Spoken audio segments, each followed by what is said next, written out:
दोस्तों, महक नाम की 28 वर्षीय खूबसूरत महिला को अपने पति अंशुल पर बेइंतहा प्यार आता था। बेइंतहा वो उस पर विश्वास करती थी, क्योंकि कहा भी जाता है कि पति पत्नी का रिश्ता विश्वास की नींव पर टिका होता है। जैसे जैसे ये विश्वास की नींव कमजोर पड़ती जाएगी, वैसे वैसे बड़े से बड़ा रिश्ता भी डगमगाने लगता है। कभी महक नाम की खूबसूरत महिला ने सोचा भी नहीं था कि ये साल उसकी जिंदगी का अंतिम साल होगा, या यूं कहूं कि आज का दिन उसकी जिंदगी का अंतिम दिन होगा। जब पूरी किस्सा कहानी के बारे में तमाम आस पड़ोस के लोगों के साथ साथ दूर दराज के रिश्तेदारों को मालूम चला, तो कई लोगों को तो अपने कानों पर विश्वास ही नहीं हुआ। जी हां दोस्तों, इस पूरी किस्सा कहानी में खूबसूरत महिला महक को उसके ही पति अंशुल ने बेदर्दी और निर्मम तरीके से मार मार कर मौत की नींद सुला दिया।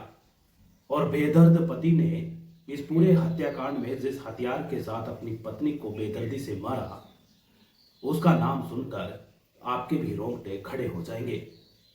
दोस्तों, उसके पति ने कैंची के साथ काट कर अपनी पत्नी को हमेशा हमेशा के लिए इस दुनिया से चलता कर दिया।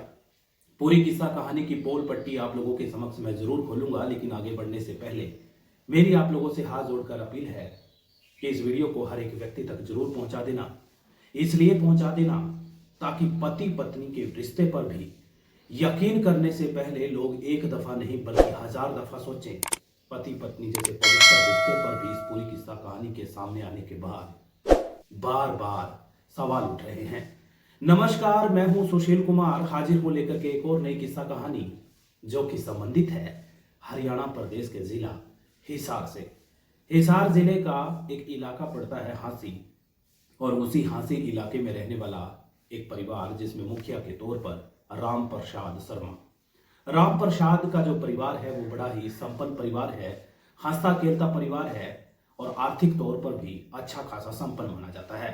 परिवार में इकलौता बेटा अंशुल काम धंधे के तौर पर सीए यानी कि चार्टेड अकाउंटेंट है और अच्छा खासा कमाता है।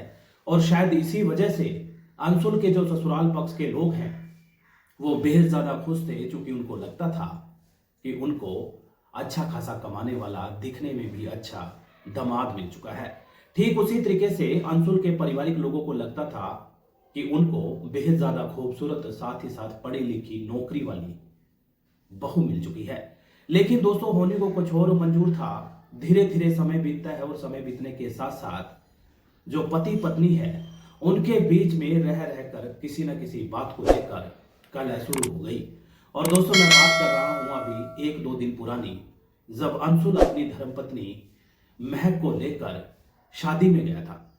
जानकारी मुताबिक बीच रास्ते में उसी बेदर्द पति ने अपनी पत्नी के साथ पहले तो किसी बात को लेकर बहस शुरू कर दी, और देखते ही देखते बीच रास्ते में कार के अंदर बैठे बिठाए दोनों पति पत्नी के बीच में हुई वो बहस कब लड़ाई झगड़े में तब्दील हो गई, किसी को कानो कान खबर नहीं थी। और देखते ही देखते पहले से ही मन बना चुका वो बेदर्द पति अंशुल अपनी पत्नी को कैंची के साथ काट काट कर, मार मार कर मौत की नींद सुला देता है। और दोस्तों, बात यहीं पर खत्म नहीं होती, बल्कि उसके बाद वही बेदर्द पति अंशुल बिल्कुल मनगढ़ंत कहानी की तरह पुलिस को बकायदा फोन करता है और चिकनी चुपड़ी बातें सुनाता है, रोने लगता है, चीखने लगता है कि साहब जी, मैं अंशुल बोल रहा हूं, जितनी जल्दी हो सके मौके वारदात पर पहुंच जाओ, क्योंकि कुछ लोगों ने हमें बीच रास्ते में ना केवल रोका बल्कि लूटपाट के मकसद से मेरी पत्नी पर तेजधार हथियार से हमला करने के बाद उसको घायल कर दिया है।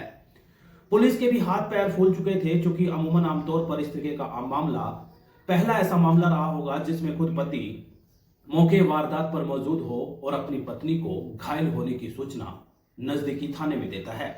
पुलिस आनन फानन में लाव लश्कर के साथ मौके वारदात पर न केवल पहुंची, बल्कि एक एक कड़ी को संजीदगी और सतर्कता से जोड़ते जोड़ते कातिल के गिरबान तक जा पहुंची। पुलिस की शक की सुई पहले से ही पति के ऊपर थी, क्योंकि मौके वारदात पर मृतक के साथ कोई और नहीं बल्कि उसका पति अंशुल मौजूद था। अंशुल से जब खट्टे मीठे सवाल जवाब किए गए, बकायदा कस्टडी में लेने के बाद जांच दल अंशुल को मृतक पत्नी के जो घटना स्थल था वहां पर जाकर जब तलक सवाल पूछे गए, तो तलक सवालों के जब वाजिब जवाब नहीं मिले तो कहीं ना कहीं पुलिस की सख्ती सुई। पति अंशुल के ऊपर आकर रुक चुकी थी, टिक चुकी थी। और दोस्तों उसके बाद जब पुलिस ने सख्ती से पूछताछ करी तो रह रहकर वही बेदर्द पति अंशुल तोते की तरह पूरी किस्सा कहानी का खुलासा करता है और कहता है कि साहब जी, मैंने ही अपनी पत्नी को मौत के घाट उतारा। और उसकी वजह की बात करें तो वजह अंशुल ने बताई कि उसकी पत्नी बेहद ज्यादा खूबसूरत थी, HDFC बैंक में बतौर कर्मचारी थी और उसको लगता था कि उसकी पत्नी का किसी अन्य व्यक्ति के साथ भी नाजायज संबंध है। और इसी गलतफहमी ने, मिसअंडरस्टैंडिंग ने हंसता खेलता परिवार बर्बादी के कगार पर लाकर खड़ा कर दिया था। फिलहाल दोस्तों नजदीकी थाने की पुलिस ने कड़ी धाराओं के तहत मुकदमा दर्ज करने के बाद आरोपी पति अंशुल को गिरफ्तार करने के बाद नजदीकी अदालत में पेश करने की पूरी तैयारी कर ली है। संगीन धाराओं में मुकदमा दर्ज करने के बाद अब सलाखों की कालकोठरी में जाने की भी पूरी तैयारी कर ली गई है। कहीं ना कहीं बची खुशी जिंदगी अंशुल और अन्य लोगों को सलाखों की कालकोठरी में बैठकर गुजारनी पड़ेगी। उन्हीं सलाखों की कालकोठरी में बैठकर अंशुल को अपने किए कारनामों पर पछतावा करना होगा और पछतावे के सिवा अब कर भी क्या सकते हैं। दोस्तों जैसे ही ये मामला सोशल मीडिया के माध्यम से कहूं या इलेक्ट्रॉनिक या प्रिंट मीडिया के माध्यम से कहूं, देश दुनिया के गांव गली नुक्कड़ चौराहे पर बैठे हुए लोगों के कानों तक पहुंचा तो लोगों को सोचने पर मजबूर कर दिया। बार बार लोग रह रहकर अपने अपने तरीके से प्रतिक्रियाएं दे रहे हैं। कई सारे लोगों को तो ये लगता है कि शादी के दौरान लिए गए वो कस्में, शादी के दौरान लिए गए वो 7 फेरे सिर्फ फेरे ही थे या फिर वो सच्चाई होती है, उनको भला कौन पूरा करेगा। फिलहाल दोस्तों मुझे दीजिएगा इजाजत, फिर हाजिर होऊंगा लेकर के एक और किस्सा कहानी। तब तक अपना ख्याल रखें, बहुत सारा अपना ध्यान रखें, मुझे देना इजाजत। लेकिन जाते जाते पहले की तरह आप लोगों को जरूर कहना चाहूंगा कि सचेत रहें, जागरूक रहें, क्योंकि जागरूक और सचेत रहने में भलाई है, जागरूक और अलर्ट रहने में आप सबका भला है। कहीं ऐसा न हो इंसान रूपी मखोटा पहनकर कोई बहरूपिया आपके ही आस पड़ोस में बैठकर किसी बड़ी किस्सा कहानी को अमलियाजा पहनाने की फिराक में ना हो, उस पर प्लानिंग कर रहा हो, आप बैठे बैठाए रह जाए और कोई बहरूपिया अपनी किस्सा कहानी का आपको हिस्सा बना दे। इसलिए सचेत रहें, जागरूक रहें। जय हिंद, वंदे मातरम, बहुत बहुत शुक्रिया।